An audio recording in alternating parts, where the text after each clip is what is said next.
Says it's warming up. All right, and we're live. Welcome to the Connected Learning video cast. We've taken a long hiatus of a year and a half, but we are back.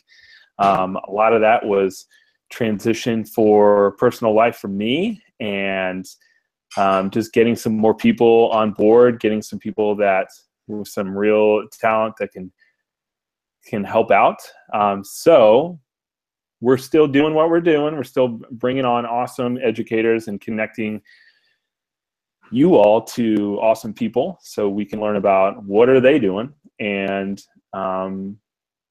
seeing what we can take back to our own schools. So tonight with me, I have JaNekka, and JaNekka is in her 5th year of teaching in the Webster Groves School District. She's recently married to a United States Airman and has 2 amazing kids. She got her undergrad from Webster University in elementary education, and she just recently, right, JaNekka? Like, woo! Just recently Literally finished. 2 weekends ago. Right, 2 real weekends away from the master's program at Park University. Says her main goal in life is to continue to grow and develop and to always choose to be someone who sees the best in others. And JaNekka feels the most successful when she is helping others see their true potential. And that's one of the real reasons why I brought JaNekka on this interview tonight, is because the way that she creates culture in her classroom and develops relationships with her students is phenomenal. And I love hearing about it. And I love learning from JaNekka about how she builds relationships with kids, and then how that continues as they graduate from her class and kind of moves into families as well. So JaNekka, welcome. Thanks for coming. Thank you, Patrick, for having me tonight. Yeah. Why don't you start off and tell us a little bit about your journey to becoming a teacher? I don't think that I always knew that I wanted to be a teacher. When I first started, I wanted to be a nurse. When I first went to school and started my journey, and found out that I had to take chemistry again, which was mortifying in high school. And so I said, well, is there anything else I can do with these credits that I already have and keep moving forward? And as I was talking to my advisor, she said, well, can you think of anything else that you might want to do that would just make you happy? And to think about all the things in my life that I do that just naturally make me happy. And at that point, I was picking up my son from school every day. I've always been an athlete. I've always loved feeling a part of the team. And I went to pick him up from school. And immediately it just kind of hit me. It was one of those light bulb moments. I feel the most at home when I'm in a school atmosphere. I always loved going to school growing up. I loved my high school career. I loved playing sports with other people. I loved feeling like I'm part of something bigger than myself. And so when I went back to my advisor, she told me that I was definitely on the path for that. And for me to switch directions wouldn't take anything. It would just take out chemistry. Decision made. And history was made.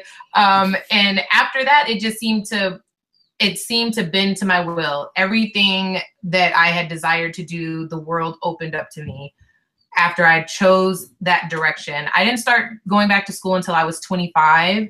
And so a lot of the unknown territory and not really knowing where I stand as a person and as a woman, I kind of already knew. So I was very solid in that choice that becoming a teacher was really going to be good for me. And as I went through the program, I felt like every class that I took was making me a better person. And I hadn't even been in a classroom yet, but it just made me feel more confident about myself. And by the time I made it to my own classroom, there were just a lot of serendipitous moments that laid into that. Student teaching in Webster Groves, right up the street from where I was doing undergrad. Yeah. I was trying to get work in U-City, and everybody kept pointing me back to Webster. And by the time I started teaching, it just felt like home. I Yeah. don't have to pretend to be somebody else. I don't have to pretend to do things to make things happen. It all came very organically and naturally for me. And it made me enjoy this part of my life even more, that I don't have to come to a job every day that I loathe and that I hate, but I wake up every day so excited about what new opportunities I'll get to learn and grow, and what my students will get to learn and grow. And that's a blessing within itself, because I know a lot of people that go to work every day Right. and don't love what they do. Was it a little different approaching the new career, you know, older than some of your other classmates? And I say that because I have a few friends who are like, yeah, I'd love to become a teacher, but I'm already a banker, but I'm already in, they just feel locked in what they are already. But you changed that for yourself. And you decided, no, like I'm not done and I'm going back. Yeah, so I was a stay-at-home mom since I was 19. And so I've always been around my kiddos, but I really enjoy that. I've enjoyed being a mom, being around kids, going to playgrounds, being around other people and their kids, and watching people light up and they talk about their kids. I've always had a real connection to that. And when I started this, there was a lot of apprehension to starting school at 25. It's too late for me. Everybody else has already solidified what they want to do. I'm so far behind the game. And I think I played that game with myself a lot. And so I think I tried to start school maybe 6 times, and I talked myself out of it. And on the eve of my 25th birthday, I said, you know, what's the worst that's going to happen? You go in and it's not for you. Sure. And then I went in and school is so for me. And so then it was almost like beating my head against the wall, trying to be something that I'm not, only to find out that it was everything that I needed. And so then it was perfect at that point. I think you have to get to a space, and I tell people this all the time, you have to get to a space where you're just fed up with your life as it is. Because as soon as you get to that point, you will do anything in your power to change it. And after I told myself I wasn't going to stop anymore, I wasn't going to give up on myself, I was going to make it through this hump, it was the best decision I ever made. I just flew through all of my courses. I've graduated with a 4.0 from the time I started school until just recently. I thrive when I'm being challenged and pushed, but when I'm around other people and hearing ideas and all of those things, and I couldn't imagine what my life would be like right now if I told myself, well, you know what, just keep doing what you're doing. Yeah. It's going to be fine. You're not really happy, but it'll be okay. Yeah. Or just, you know, if you had told yourself, well, it's not normal, or that's not what other people do, you know. I love your story in starting, just because there is no one right time for everybody. Absolutely. And you show that, like your story shows that. So love it. So tell me about how you develop and kind of start to grow student relationships from the beginning of the year, and kind of continue to add on to that throughout your school year. I think one of the key assets in being who I am as a person helps me as a teacher that I have kids of my own. And I've had a daughter who struggled with learning to read, who loved school, but just couldn't quite get the hang of it. And it's taken us 4 years of really helping her at home and practicing and doing those things. But you see things differently when you're a parent. And for a lot of teachers who aren't parents yet, or are new parents and they haven't had that, but they've had this career for a long time, sometimes it's hard to really dig into kids. And not that it can't happen, but it came very naturally for me to gravitate toward kids and know what they want, because that's what I do. I've been doing this since I was 19. I know what being a mom and being around kids is. And so I get that immediately when I see kids come into my classroom. I know who needs a little bit more love. I know who needs to be pushed a little bit harder. I know when to pull back. And it's not hard for me. And I don't take things personal, especially when it comes to kids. We have a clean slate every day. I just believe from watching my kids grow that kids are they're gonna have rough days. They just are. And it's not because they're trying to do something to you as an adult. It's because they're going through their own growing pains just like we do. And I think we forget to allow them to have that. I don't like peas. And I hate when people try to feed me peas.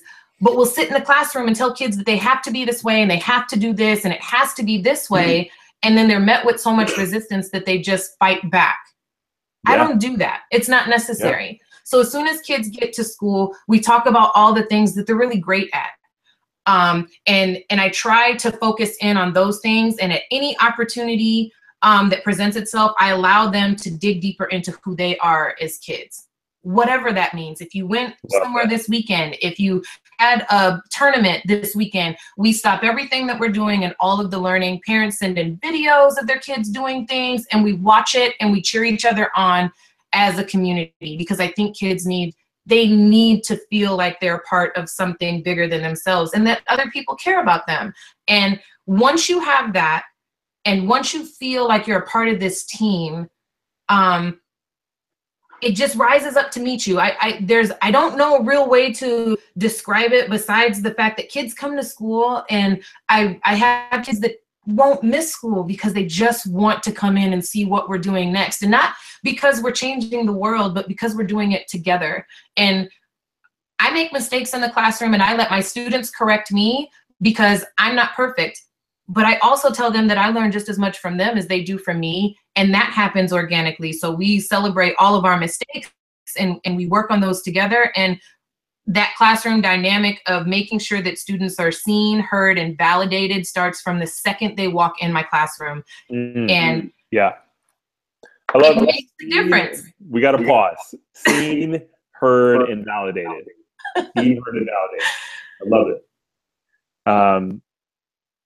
And I also resonate that feeling of, becoming a parent, because my pre being a parent teaching, after being a parent, and now having a child that's going into kindergarten. Right.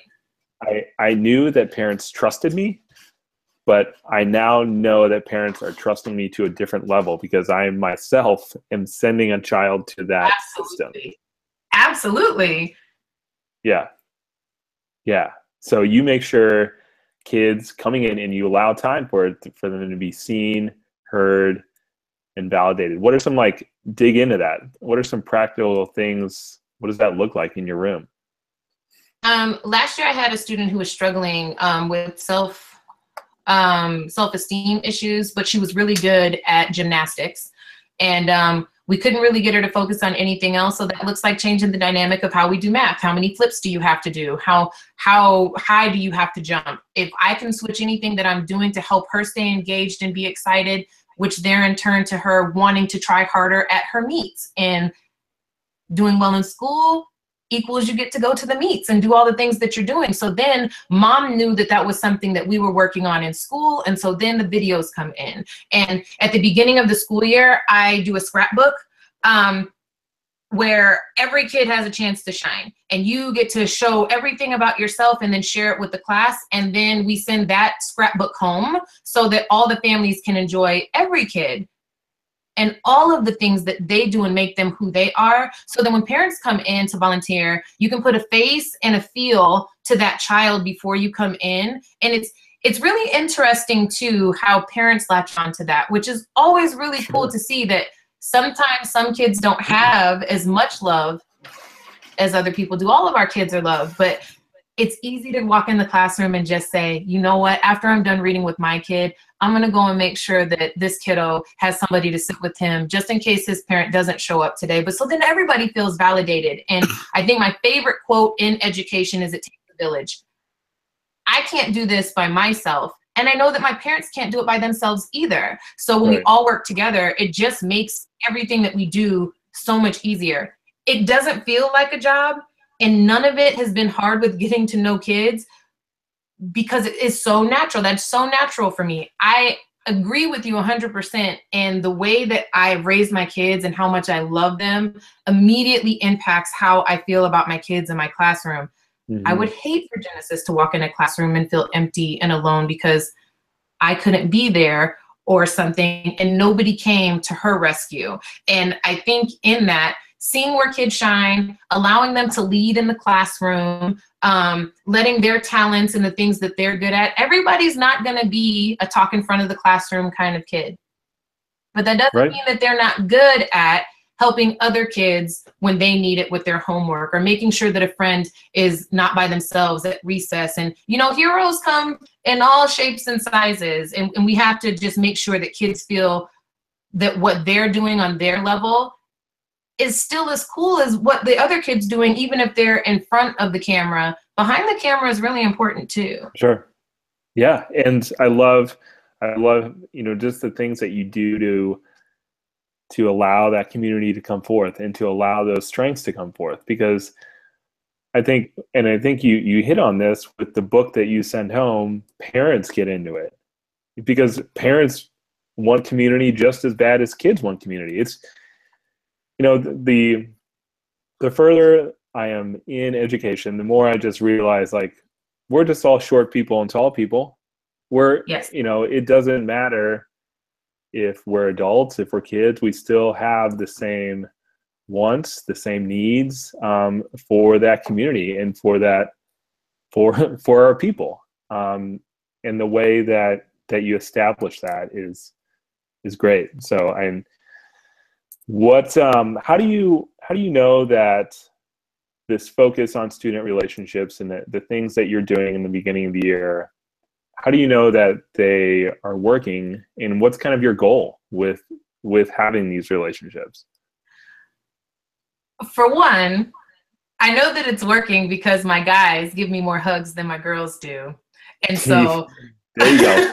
There you go. That I know that I'm hitting something right when the guys come in and, well, I didn't get a hug this morning and it's really just bothering me. Just get a hug so that I can refocus. And I think filling the classroom with love and laughter, and we joke with each other and we play, and they know when to be serious and they know when not to. But I love kids that just get to be themselves. And it hit home more this year. I had a new student, and she was trying really hard to be something that her parents would be proud of, but it was so far removed from who she was. And she came in one day and she was just in hysterics. And she said, I try not to be weird, and I try to do what I'm supposed to do, and it just doesn't work. And I just looked at her and I said, well, stop. And wait, they just want permission to be who they are and allow them to be that kid. And I told her, if she wants to be weird, then be weird. I love weird. Like, you don't have to be like everybody else and do things the way that they're doing them, but it changed the dynamic of how she walked into the classroom. If your parents want you to be a certain way, then by all means, live up to that standard however you want to. But in this classroom, I just want you to be yourself, your authentic self, because I can get so much farther with you. And she did. She paid attention more when she didn't feel like she had to sit a certain way and be a certain way and sit next to certain kids and do things. When she could just walk in and be who she was, it changed the whole dynamic of school for her. She stopped being so angry and closed in and started opening up and making new friends. And who knew all that took was somebody looking at her and saying, I see you. I see you. And then she started to see herself. You don't have to be all of these crazy things that other people want you to be. Just be authentic to who you are, and everything else will open up to you. And it's really funny how kids work in that realm where they're looking for something, and we have to be the ones to give it to them. It's working because kids want to come to school, because they hate missing school, because they want to be there, and they rush home to tell their parents about it. Yeah. And I know those things because I care so much about my students that I care about my parents too. And they text me, oh my goodness, he would not stop talking during dinner because he was so excited about what you guys were doing in science. And he can't wait for next week when you start working on this. And those are the moments where when it gets hard and the weight of the world is on your shoulders, you just remember why we do this work and why it's so fun and it's so cool, because the students don't know all the work and effort that goes into behind the scenes and making sure that the lessons are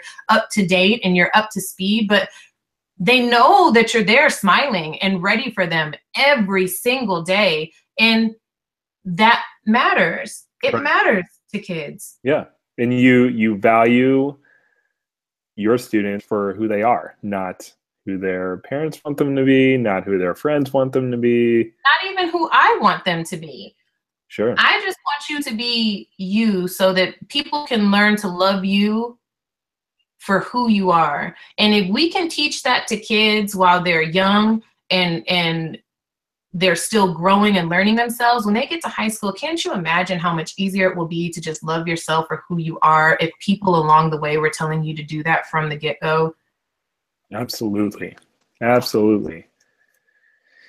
So you've talked a little bit about parents and their role, but I really see that you really try to come alongside each and every one of your parents and partner with them in really kind of raising a child with them for a year. Tell me about some ways that you really reach out and make sure the lines of communication are open and partner with the parents of your students.